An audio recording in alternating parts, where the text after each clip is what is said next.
Hello, welcome to my YouTube channel LJ vlogs. ഇന്ന് കാനഡയിലെ Edmonton എന്ന ഒരു പ്രദേശത്തെക്കുറിച്ചുള്ള കുറച്ച് ഇൻഫർമേഷൻസുമായിട്ടാണ് ഞാൻ വന്നിരിക്കുന്നത്. കാനഡയിലെ പ്രവിശ്യയായ ആൽബർട്ടയുടെ തലസ്ഥാന നഗരമാണ് എഡ്മണ്ടൺ. വടക്കൻ സസ്കാച്ചവൻ നദിയോരത്ത് ആൽബർട്ടയുടെ മധ്യമേഖലയാൽ ചുറ്റപ്പെട്ട് സ്ഥിതി ചെയ്യുന്ന ഈ നഗരം എഡ്മണ്ടൺ മെട്രോപൊളിറ്റൻ മേഖലയുടെ കേന്ദ്രമാണ്. 2021 കണക്കുകൾ പ്രകാരം ഇത് കാനഡയിലെ 5ാമത്തെ വലിയ നഗരവും 6ാമത്തെ വലിയ മെട്രോപൊളിറ്റൻ പ്രദേശവുമായിരുന്നു. 1 ദശലക്ഷത്തിലധികം ജനസംഖ്യയുള്ള ഈ നഗരം വടക്കേ അമേരിക്കയുടെ വടക്കേ അറ്റത്തുള്ള നഗരവും മെട്രോപൊളിറ്റൻ പ്രദേശവുമാണ്. എഡ്മണ്ടണിലെ താമസക്കാർ എഡ്മണ്ടോണിയൻസ് എന്ന് അറിയപ്പെടുന്നു.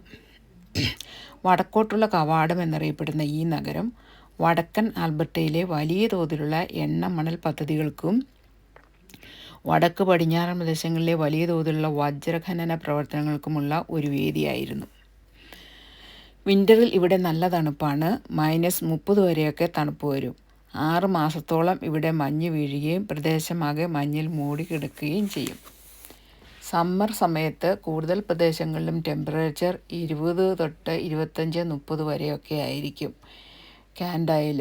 എന്നാൽ ചില ഉൾപ്രദേശങ്ങളിൽ ടെമ്പറേച്ചർ 40 ഡിഗ്രി വരെയൊക്കെ വരാറുണ്ട്. ഇതൊക്കെയാണ് ഇന്ന് എനിക്ക് നിങ്ങളോട് പങ്കുവയ്ക്കാനുള്ള ഇൻഫർമേഷൻസ്. എല്ലാവർക്കും ഇത് ഉപകാരപ്പെട്ടു എന്ന് കരുതുന്നു. ഇതുപോലുള്ള വീഡിയോയുമായി ഇനിയും വരാൻ ശ്രമിക്കുന്നതായിരിക്കും. കാണുവാൻ ഇഷ്ടമുള്ളവർ പ്ലീസ് സബ്സ്ക്രൈബ്.